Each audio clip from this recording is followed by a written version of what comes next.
Why do some people seem to thrive under uncertainty while others freeze in self doubt?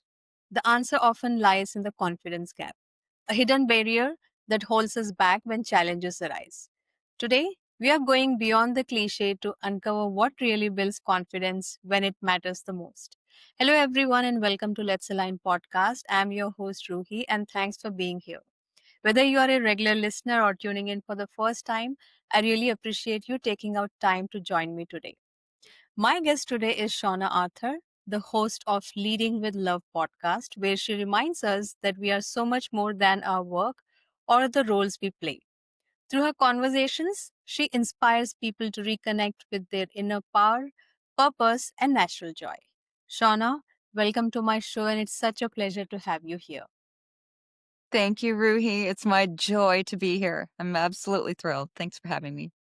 I have been listening to Leading with Love, and it's such a calm and grounding space. And trust me, my favorite one is basically the episode which spoke about unlocking your best life. And I was quite curious to know the name Leading with Love is so powerful, so empowering, I would say.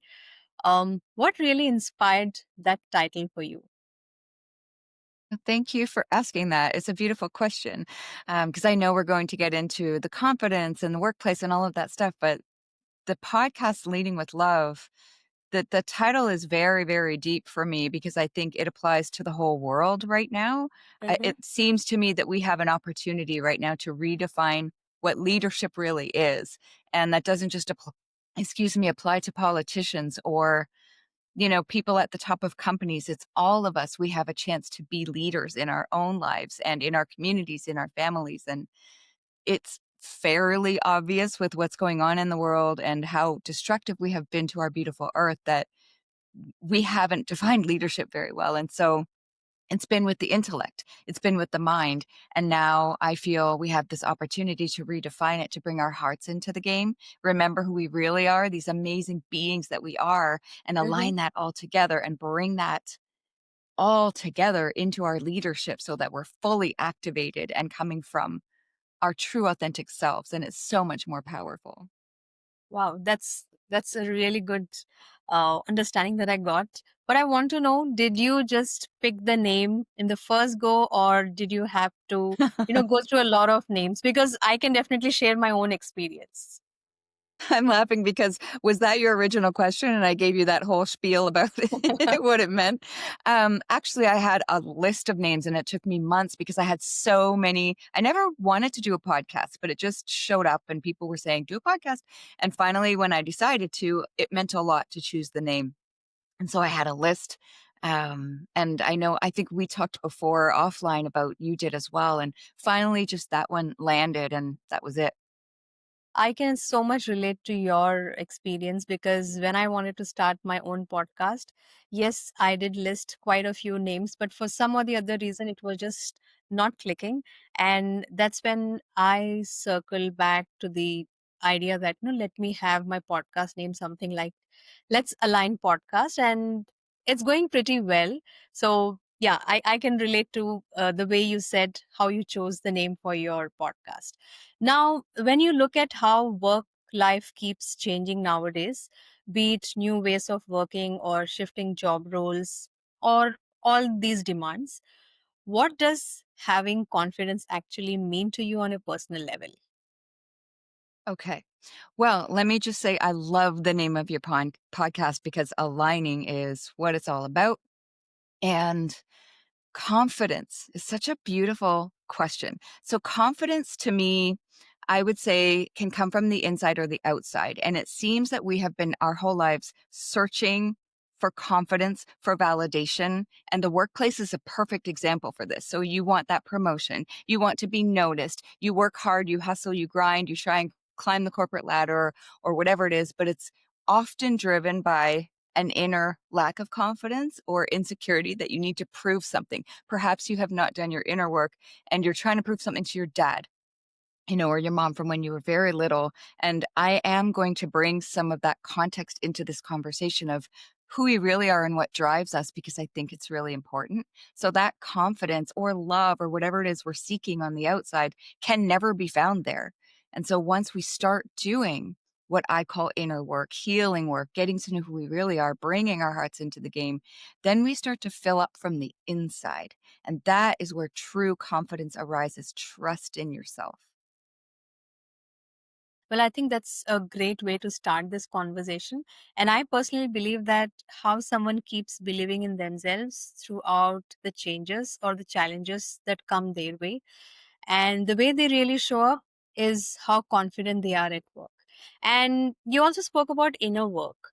For someone who may be, I'm assuming that our listeners do understand what exactly is inner work, but for someone who may not be aware, could you help them understand in the most simplest way what exactly inner work actually means? Sure, of course. I think that when we are born into this life, a lot of ideas are put into each of us about who we are and what we're supposed to be. And they're not necessarily true to our souls, our spirits, our hearts, who we really are. And so often, as we grow up and we get into the working world, we go on, if we want to, a personal development journey. And there's a lot of literature and videos out there about that personal development, personal growth, personal improvement, self improvement, that you can go to any bookstore or online and you start learning about why you behave the way you do and what your patterns are and your beliefs are that may or may not be true for you. And it just brings in this self awareness that maybe we didn't have before. And we start to recognize some of these patterns aren't mine and they're running me and they're driving me and they're causing me to react in certain ways or behave in certain ways. And so then you can start healing that and getting closer to your true center. I'll Yeah. leave it So I there. believe it's more of being aware of your own self, your patterns, your beliefs. So yeah, thanks for shedding light on that. Now, I have this thought that so many of us have this idea that confidence always looks like being the loudest in the room or never hesitating to speak up. In your view, do you think that's a bit of misconception? Well, again, I'm going to bring a deeper context to the conversation because I feel like confidence, if it shows up in the way we were just talking about, where you're just trying to prove something and you're stepping over everybody, like you could have a CEO, for instance, or an entrepreneur at the top of a company who is very full of bravado and talks over everybody, or a leader, a manager, whatever it might be. But there, and it seems like confidence, but it's just actually obnoxious to everyone else, if you don't mind my saying so. We all know that scenario, right? Where someone's just the loudest person in the room, as you put it. But it doesn't come from true confidence because true leaders are also followers. They are also listeners. And so the confidence that comes from the inside could come from the lowest person on the totem pole. It isn't necessarily related to job position or gender or anything like that. Yeah. And you could show up and be the loudest person in the room from inner confidence, but it could show up completely differently. You could be passionate about your cause or about the mission of the company, and it could be so engaging because you also listen and you're not stepping on anyone's toes and just talking over everyone all the time, but you're loud because it comes from passion and or knowledge or experience or something that everybody needs, and it draws people in to work with you. And I Yeah. feel like that's just completely different energy. Absolutely. I think you spoke a very important aspect. You could be very passionate about it, but it's all about how you land that message where people actually understand what you're trying to convey over there. Now, for someone who's been through a tough layoff or had an unexpected break in their career, I would like to know what are some of the real practical ways they can get started to, say, trust their own worth.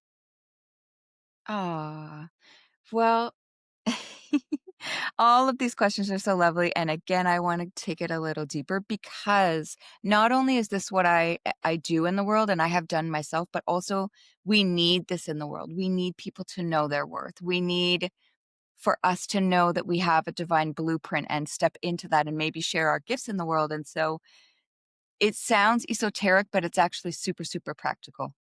That personal development journey that we were speaking about can go even deeper and become a spiritual awakening. And I know experientially that millions, maybe billions of people are experiencing this right now on the planet.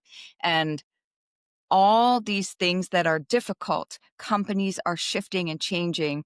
The workplace is often changing for good, but corporate is having to adjust because people are starting to wake up to their own value and see that maybe they weren't being treated that well, or the layoffs are happening, and there are opportunities in there to actually look inward and see what your heart has been saying to you your whole life, that you have some sort of a purpose, you have some sort of a voice, a gift, something that the world needs. And maybe that's just a little kick out of the nest, even though it feels really painful in the moment, that will have you pivot to something that's way more satisfying and enriching for you and your life and your family and your community, because you are forced to step into your power and step into your gifts. And that naturally helps you feel your worth because you're aligned with your own blueprint.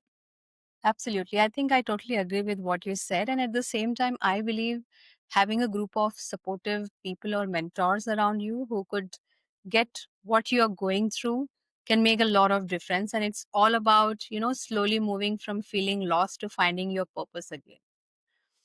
Um, I love that. So one of the names on my list was Lost and Found for the podcast because it feels like we're all lost and we're finding ourselves. I yeah. love that. So when things get shaky at work, like during uncertain business times, what do you think we managers or leaders can do to show genuine empathy without losing sight of team's goal? I know this question I had at top of my mind, and I would really want to hear your thoughts on that. Okay, without losing sight of what?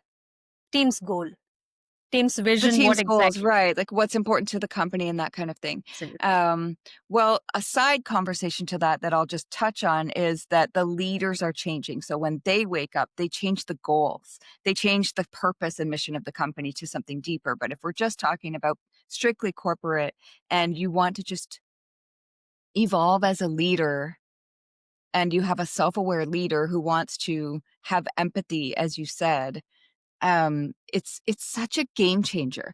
That is what I mean by leadership and bringing your heart into the game. You treat the people around you as the humans that they are first.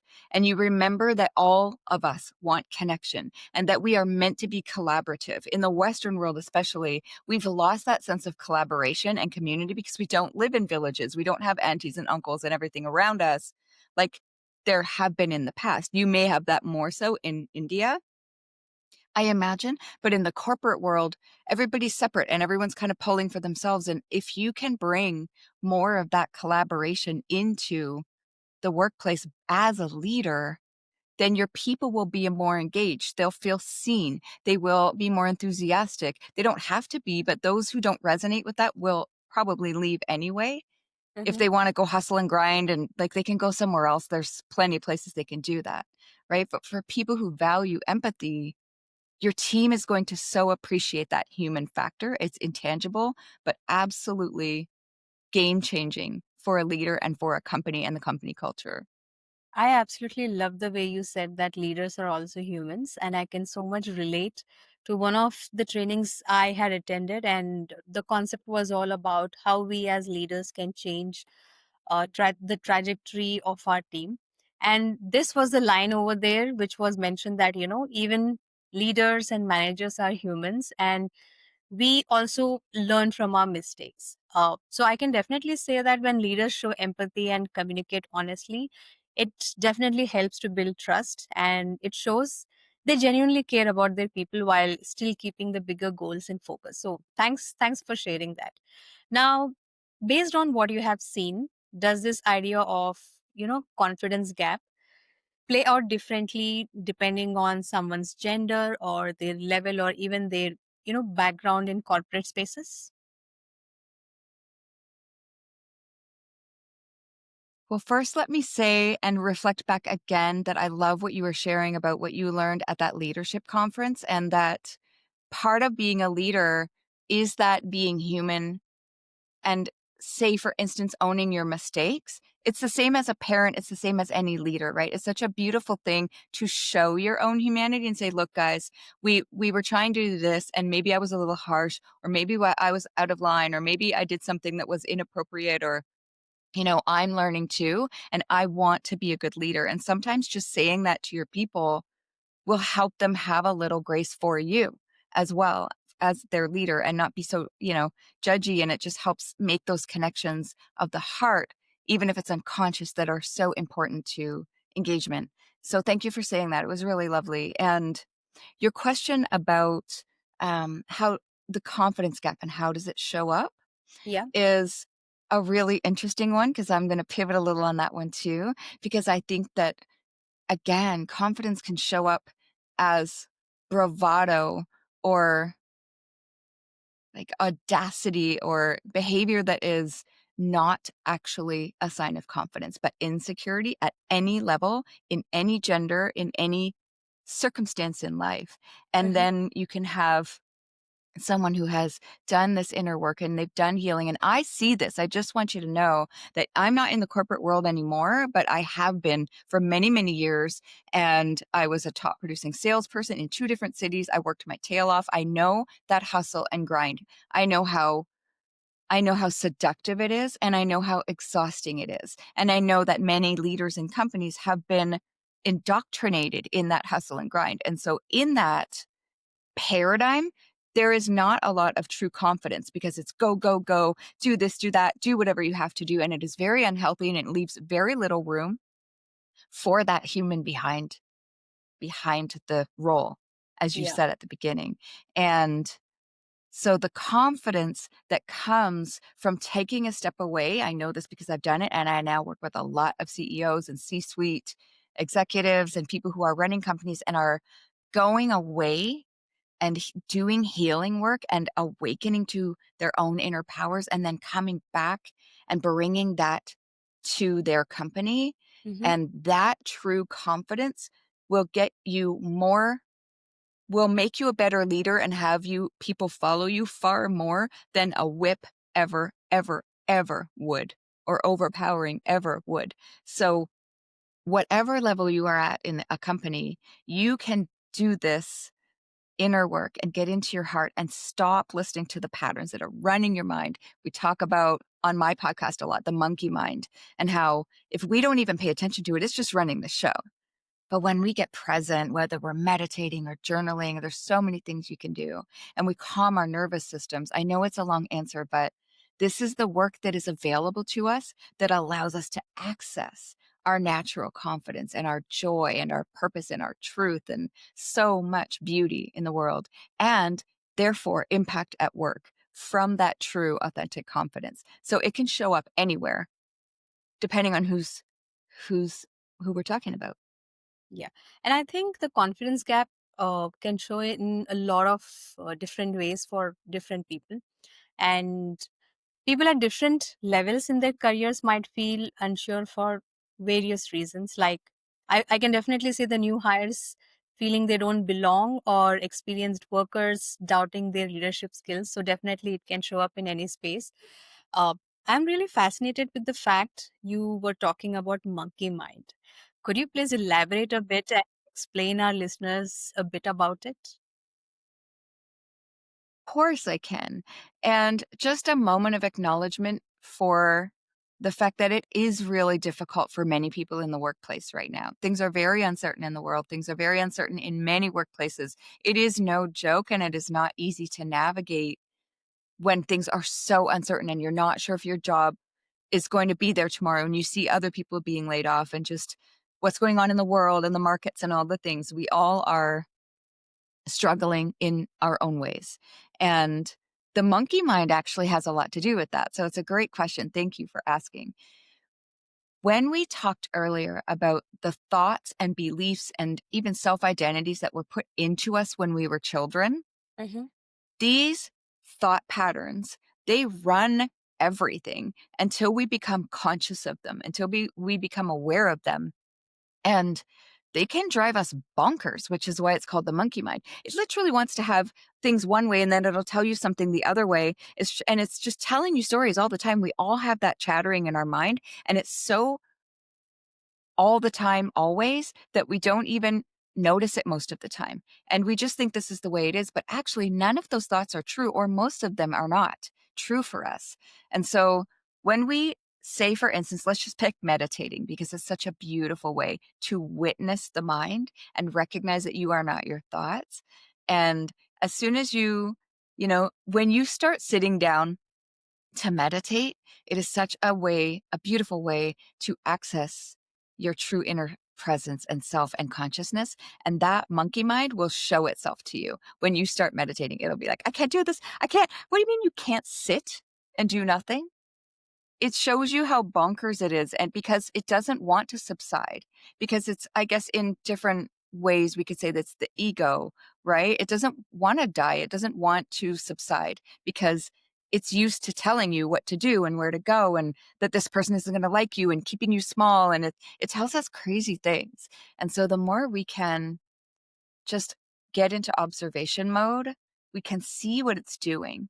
And it's actually becomes kind of funny because you're like, oh, no, you don't. And you can catch it and you can be more calm, which brings us into having resilience because calmness and grace and that space of just being present instead of identifying with the stories that your mind is telling you allows you to have this more spacious awareness and presence that you actually are unable to handle the things that happen in your life. Still the same things, but now you have some grace and some resilience to be able to handle it and to access better thoughts, more intelligent thoughts, more true thoughts for you. Perhaps have ideas come in that would have been blocked from that crazy fight or flight monkey mind panicking all the time. It's a really beautiful process to just drop into your heart and get that monkey mind to be quiet for a little while.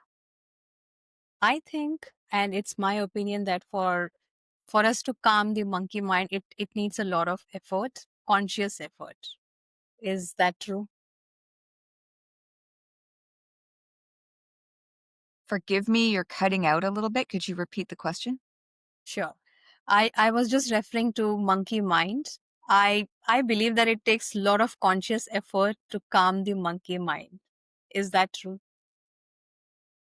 Well, what's really beautiful, and I know that you know this as well because I know you're a meditator, is that the more you practice, the more you're able to just drop into that space, even as you're going about your daily life. So, you can learn to meditate and you can just spend a few minutes in the morning, even if you're listening to a sound bath. That is a great suggestion. For instance, a sound bath is like you singing bowls or tuning forks or something that makes you feel calm before you start your day. It is a cumulative effect. So that means that the more you do it, the more you can access that calm space during the day when you need it. And Hmm. you'll notice the change as you start to pour into yourself like this. You have a different way of going about your whole life. And so you can access it more easily. And the monkey mind does, it's not like it calms down. I think it's always going to be there, but you are able to notice it more because you have that arm's length observation that you're used to having. And so you can catch it and not run away with it and let it take you into fear and worry and the very intense emotions that we're all so used to experiencing these days. Absolutely. Thanks for sharing that. Now, here is my favorite question. There is always that tension where really talented people, sometimes or rather many a times, hesitate to talk about their achievements. I would love to know from you, why do you think it's so tough for professionals to advocate for themselves? Well, that's interesting. That actually feels like two different questions to me. So, when you're talking about achievements, you mean just like if you say something that you achieved, it feels like bragging or being too proud or Yes. something like that? Yeah. Yeah. That's Okay. right. Well, okay, beautiful. Well, I will bring in, so in the work that I do in the world that I'm in, I see so many professionals who are branching out to offer their gifts in a larger way. So let's just pick something random, like a chiropractor who has a clinic or works in a clinic and all they have is their patients, right? And they want to have more impact and they're starting to wake up and they think, oh, maybe I can give my gifts in a larger way in this world. There are so many people now who are creating courses online, who are creating videos on YouTube.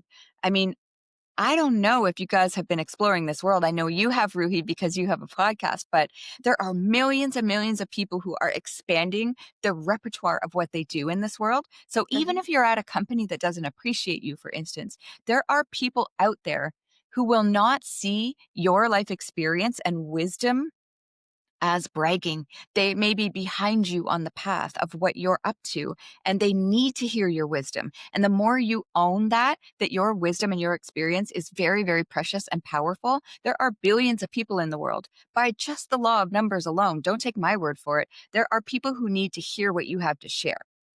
And this is a brand new world. It's incredible. The opportunity for you to create something in this world, and we are creative beings, to create something that will impact other souls and help them on Mhm. their journey, as well as then have reciprocal abundance come to you for the sharing of that wisdom.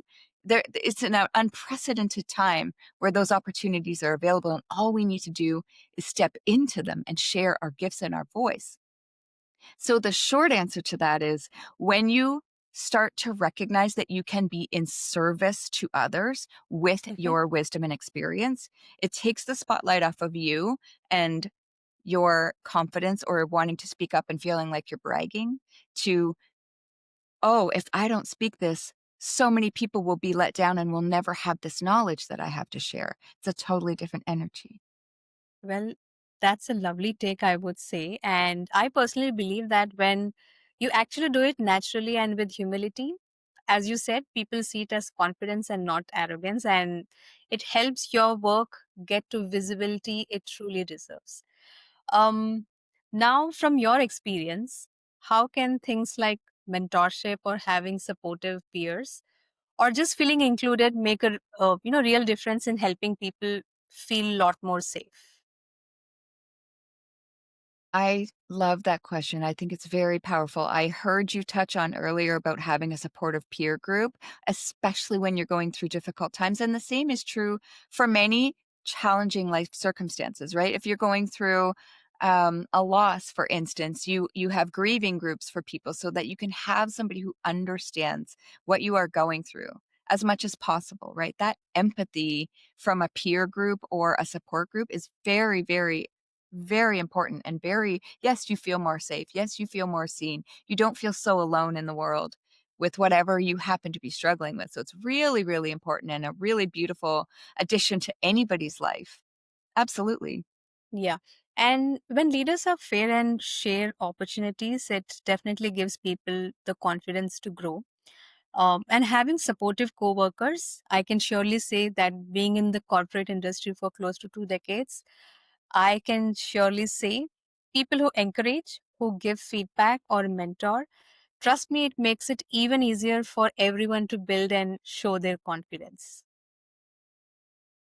I'm so glad to hear that. I love that because I end up just naturally mentoring a lot of people. I've trained a lot of teams, and then people reach out to me from Mm-hmm. those teams privately, and I'll share voice notes with them, just like, okay, here's what I did when I was in that situation. And they're always, it's just that little help that helps them go on their way. Like, okay, I've got this. I know I can do this. And so I've experienced that from both sides, and I can totally agree. And I love that. We're so we're so wired to help each other, and I think the corporate world has taken that out of us, and it's so beautiful when we do. It just warms everything up. Absolutely. I so much agree with that.